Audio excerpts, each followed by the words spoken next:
the days before iPhones and the internet, people used film to take pictures, had them developed, and stored hard copies in albums. Hard to believe. The height of technology in the 1950s was a Polaroid camera with a self-developing film.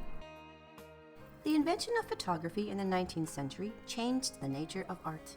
Freed from the need to visually mirror reality, artists were able to explore more expressive and abstract approaches. This move towards abstraction was a choice most modern artists took to deal with a rapidly changing world. It would become the dominant style in the 20th century. Eliminating recognizable images allowed artists to address theoretical ideas about art. But it also changed the way the viewer interacted with an artwork. An artwork was now a vehicle for non-objective ideas, and if you didn't know how to read it, the message was unintelligible. Unless you were educated in the theory behind modern art, and sometimes even if you were, it was hard to discern its relevance. To many, it seemed like there was little artistic skill involved. In the 1960s, pop art had reintroduced the image in art, but in an ironic way. Minimalism had reduced the artist's touch to virtually zero. There were some artists who wanted to genuinely re-engage with a representational image and return traditional artistic skill to their practice.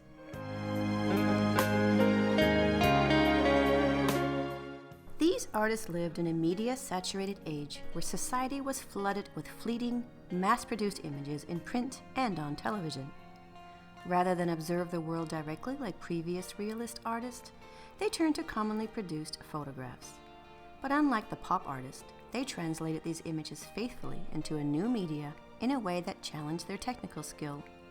These artists were not interested in fooling the eye. It was clear that their work were handmade reproductions.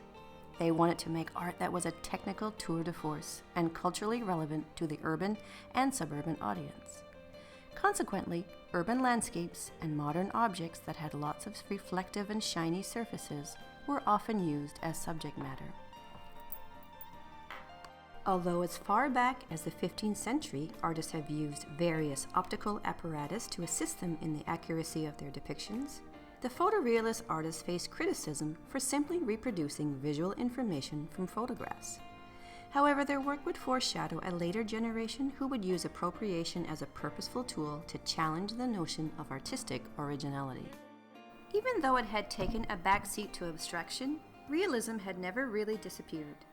Despite the fact that gallery owner Louis K. Meisel came up with a set of criteria to define what qualified as photorealism, as an artistic direction it never carried the theoretical weight of many other influential art movements. While artists continued to explore realism and hyperrealism stylistically, photorealism as a popular art world phenomenon was perhaps more of an art world moment than a movement.